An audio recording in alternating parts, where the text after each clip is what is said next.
The air smelled of soap and rain. Beneath the stone archway of Lady Rosamond's manor, a young laundress bent over a wooden tub, her arms red from scrubbing fine silks she would never wear. Her name was Elena, the girl in the grey dress, invisible among the noble banners fluttering above her. Every morning, she carried baskets heavier than her body, her back aching while laughter echoed from the halls where her mistress dined on silver plates.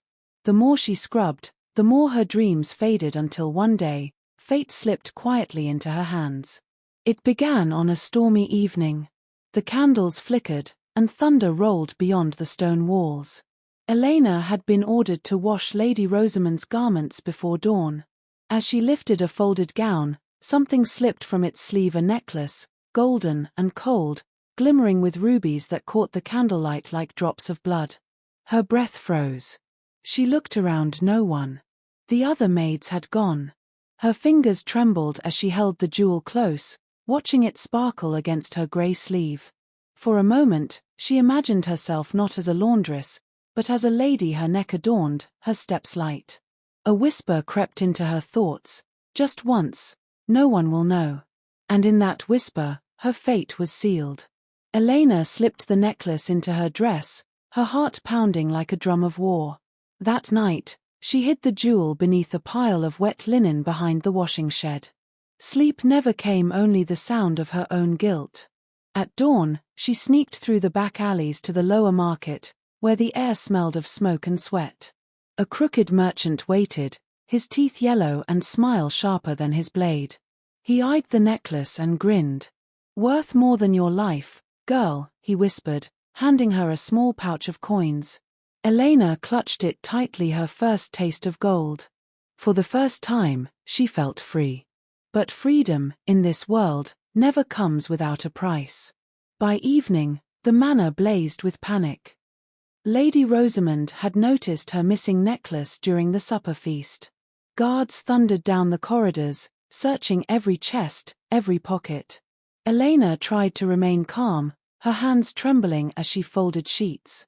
But her eyes betrayed her. The next morning, word spread the merchant had been caught. The necklace recovered. And the truth spilled from his lips like dirty water. "The laundress sold it to me." Before Elena could breathe, soldiers burst through her door. She was dragged out by her hair, the pouch of coins spilling into the mud. The town square was already full by noon. Merchants, beggars, and children gathered, hungry not for food, but for spectacle.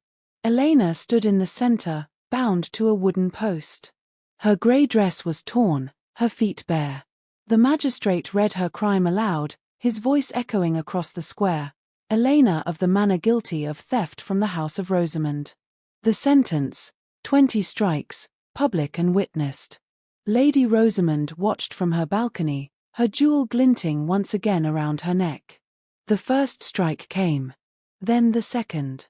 By the fifth, Elena's knees gave way, but the guards held her upright. The whip cracked through the air, slicing through fabric and flesh alike. Some turned their faces away. Others whispered, "She should have known her place." When it ended, silence filled the square, broken only by Elena's ragged breathing. They left her in the mud, bruised and bleeding beneath the shadow of the post. Above her, the sky turned crimson, the color of the rubies she had once stolen.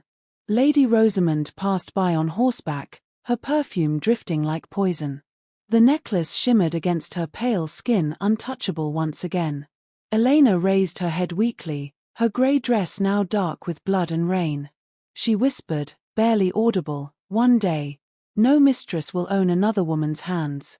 And though her words were small, the wind carried them through the alleys, through the walls, through the centuries that followed.